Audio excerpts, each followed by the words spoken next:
Welcome to Phazon Labs, the internet's premier Metroid Futures podcast, powered by the World 1-1 Podcast Network. I am, as always, your host, Larry the Bearded Wonder, and joining me this week is Michael, Bomb Jump, Street Bum, Okay.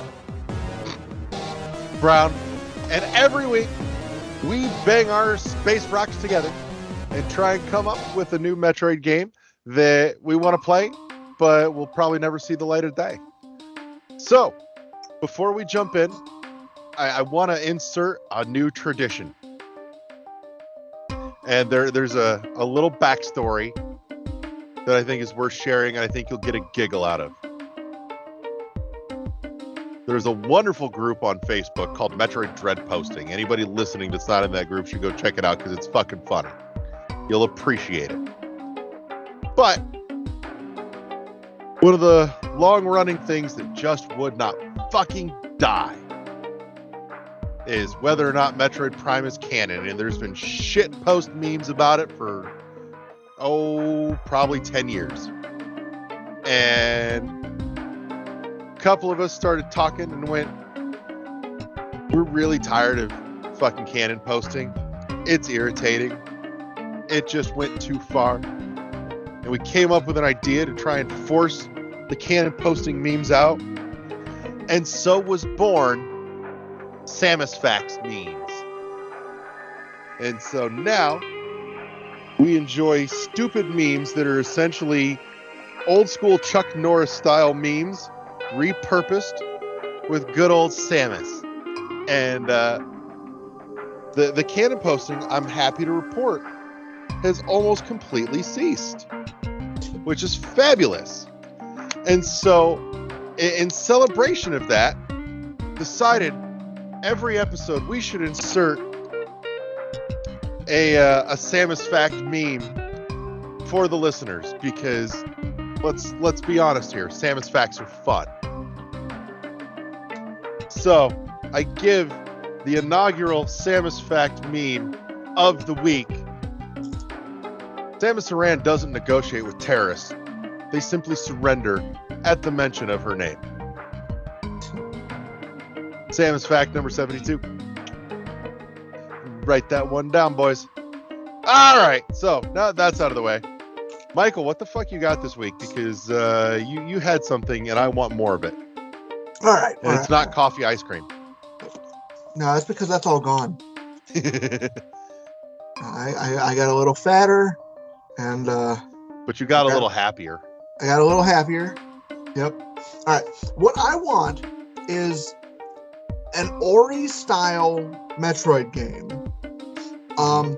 Basically the premise is save Samus, and you play as all the different critters in the Samus universe. Like, and I'm almost thinking, like, you start as one, and you get the ability somehow to shift between certain different critters, and each critter has unique abilities. For instance, the ones that teach you the shine spark jump, and shit like that. Yeah, or the ones that teach you the wall jump, things like that. No, I'm sorry. Wall jump was Dechora's, I think. Okay, but like as I said, I've got it backwards. That's my fault. Fail. I know.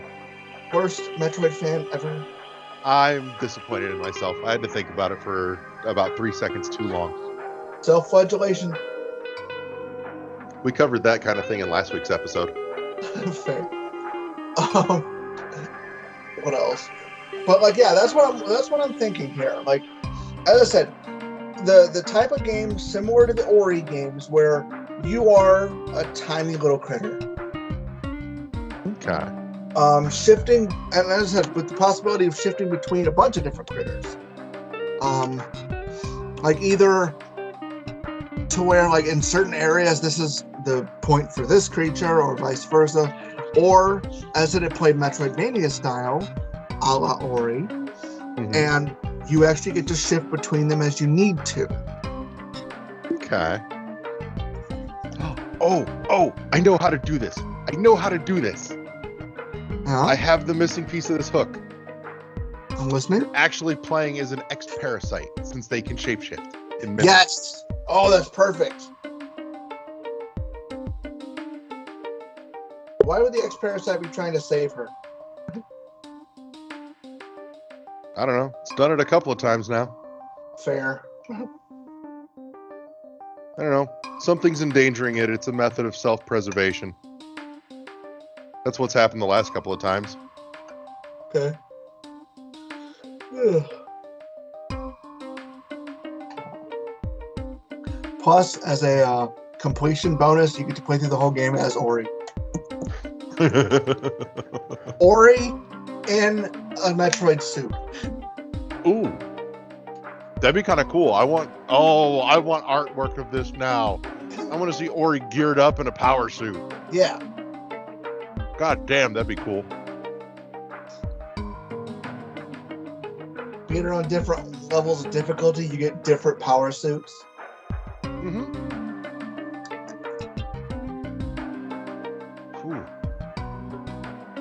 My brain is latching onto that thought now. That's something to go a totally different direction a different day. See, this all boils down to I just want more Ori. Mm-hmm. And I already know I was working on something new, and it's not Ori. Mm-hmm. No, I think they're going the strategy direction, if I remember right. Which I have zero interest in.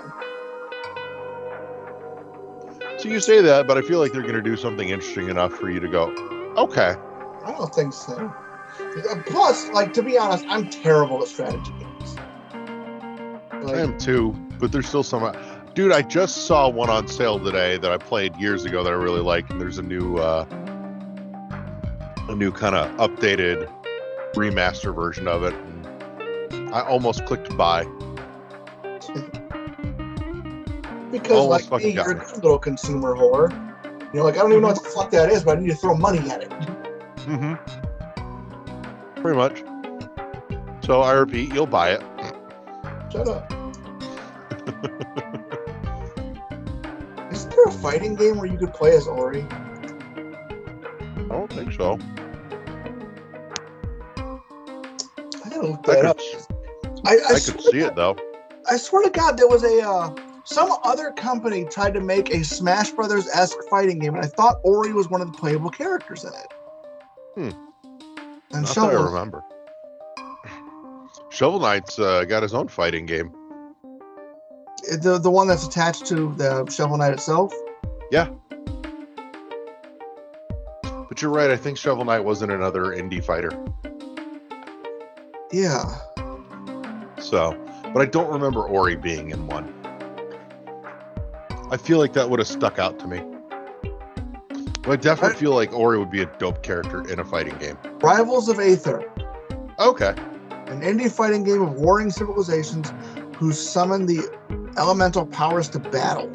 Ori is a playable character that is available for purchase as DLC. Weird. Okay. May have to take a look at that just to see what they did with Ori. Yeah, no shit. Ori Inside. You'll see, I could see that working. The screenshots look adorable. Yeah? Okay. All right, so.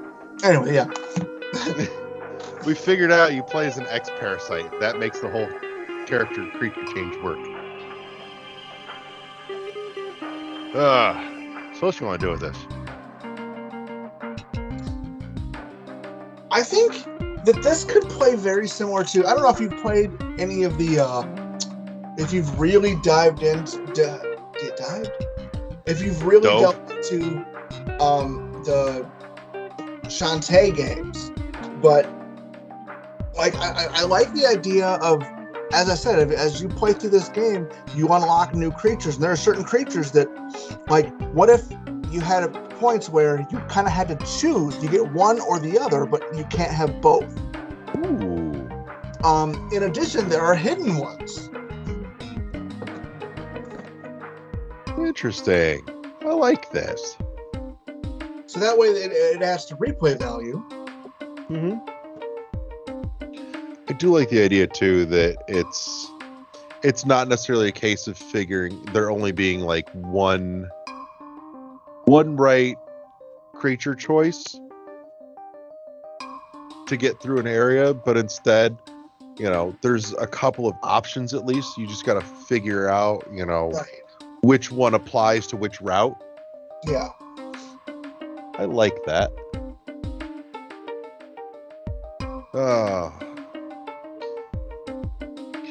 I feel like so we've got Itakuns and Dachoras.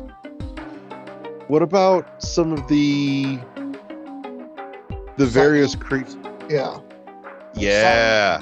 Things like that. The various creatures that you deal with. Mm-hmm. I definitely think Key Hunter should be in there. I'm not sure which one that is. They're the little flying things in Super Metroid. Okay, yeah. Like the bigger ones just off to the right of the landing site.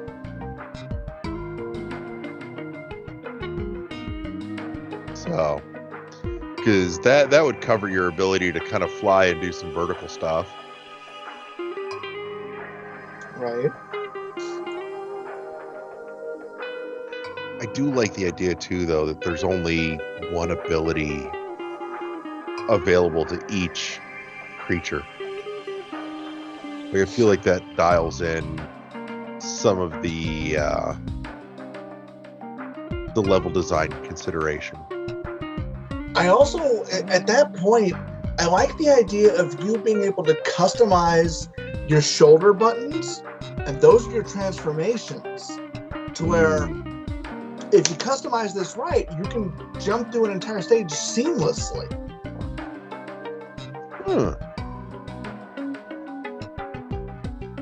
You know what this almost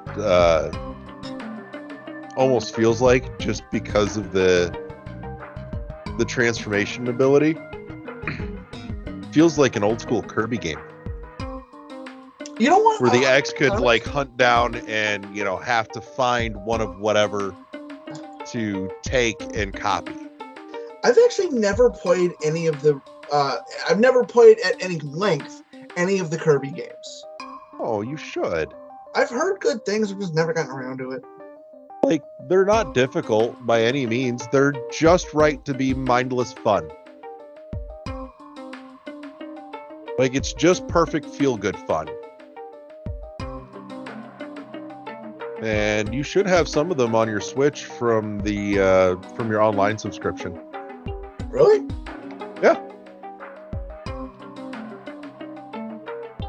So, you can go play Kirby games. I guess. So, it's a nice, fun Sunday game. Very relaxed. Minimal frustration.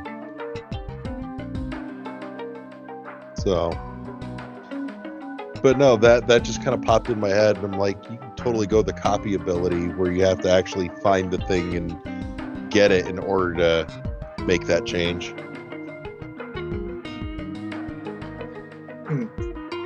That way you limit some options as well in terms of what's available.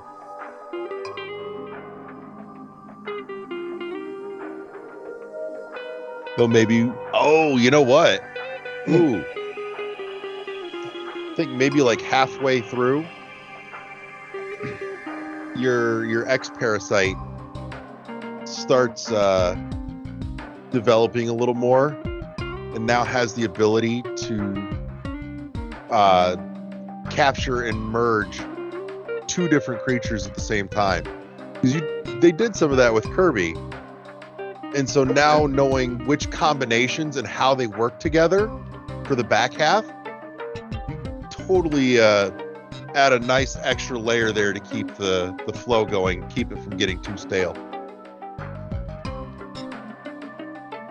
Okay. Because then you start getting to see what happens when you like mix some of the creatures together. That'd be fun. Yeah. And it actually give you the option to like one of those character creation things where it has a grid and you can put where you want the points to intersect. Mm-hmm. Oh, that'd be fun. Imagine an Itakun and a Chora smashed together. Feel like it's got the whole, like, you know, top half ostrich looking body, but it's got just the little teeny tiny feet from the other ones. Acceptable. Damn near looks like a duck at that point with an extra long neck. Still acceptable. Oh. So this pops into my head, as often does. But for music, I totally want to hear like some old school Super Metroid tunes, but redone through kind of an almost wavy, sickly filter kind of warble, where everything just feels like it almost makes you feel nauseous hearing it. Okay. Like it should feel kind of disgusting.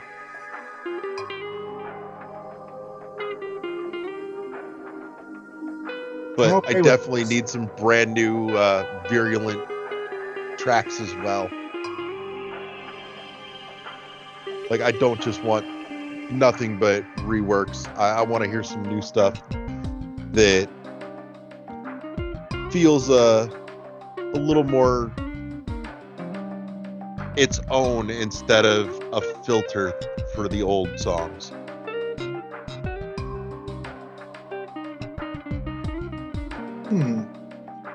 I like the idea. You know, it'd be kind of dope too. This gives you the opportunity to potentially play as some of the boss characters. Yeah. Crocomire. Mm-hmm. Crocomire gets his revenge at last. You know what? I changed my mind. I want this to play like a cross between Ori and what's it called? The Mega Man ZX Advent. Okay. Because that had a similar concept that you could steal, you could basically become some of the bad guys. Mm-hmm. That's not a bad thought.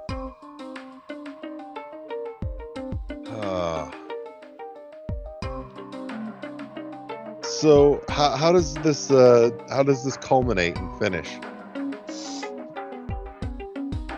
Like I said, I don't really know why the X-Parasite here is trying to save Samus, but I think it still needs to do that. Okay with that. Also, there needs to be a secret way that you can literally mimic the SAX. I was just gonna say that'd be great for a final boss fight. Is essentially, you know, being able to mimic Samus and trip into the full like mutated version from Fusion. Yeah, I liked that. Like the fight was disappointing, but I liked the creature design.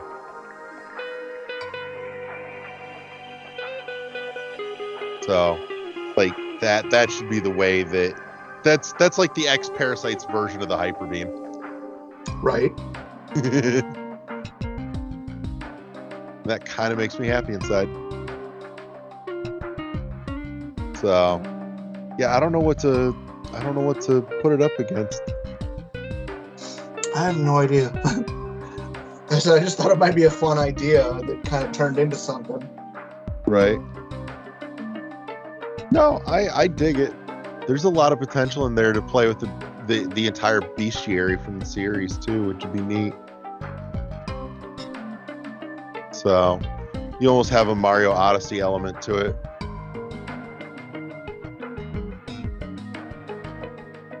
So, all right. So what do we call this? Shapeshift.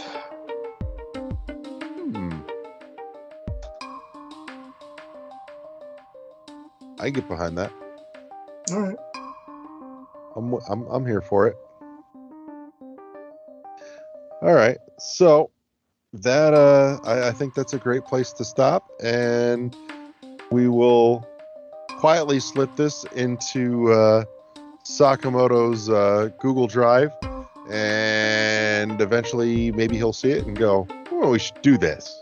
But probably not. But in the meantime, thank you to everybody that tuned in this week. Thank you to my lab partner, Michael. As always, you can and should subscribe to us in your favorite podcatcher. We're all over the fucking place. Twitter's a great place to find us and come chat with us, and Discord as well. And all the social links are in the show notes below, which doesn't really apply for the most part since this is audio only. So I don't know what's below it or above it either, actually. But that's an existential horror crisis for another day. Beyond that, though, that's a good place to remind you that Phazon Labs is a part of the World 1-1 podcast network. Reminding you, as always, to press start to engage your mind. See you next mission, everybody. Peace.